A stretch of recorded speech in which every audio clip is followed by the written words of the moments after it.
નમસ્કાર ખેડૂત મિત્રો, વિદેશી એગ્રો ઇન્ડસ્ટ્રીઝમાં આપનું સ્વાગત છે। આજે આપણે વાત કરવાના છીએ ટ્રાન્સપોર્ટેશન કે જે જસદણથી આપણે કયા કયા ગામ બધી ટ્રાન્સપોર્ટ ઓર્ડર પ્રમાણે મોકલી છે એની। પેલું છે મોરબી,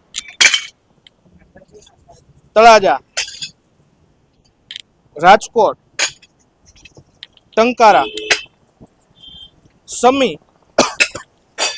આ નિકાવા, પછી જે આ બે કેની છે જે સુરેન્દ્રનગર મોકલવાની છે। અને હવે મેન વાત, આ આખું સાતી માણસા મોકલવાનું છે। જે આવી જ રીતે તમે કોઈ પણ ખેતીની વસ્તુ અમારેથી મંગાવવા માંગતા હોય તો આજે જ કોન્ટેક્ટ કરો વિદેશી એગ્રો ઇન્ડસ્ટ્રીઝ, જેનું એડ્રેસ અને કોન્ટેક્ટ નંબર ડિસ્પ્લે પર મેન્શન કરેલા છે।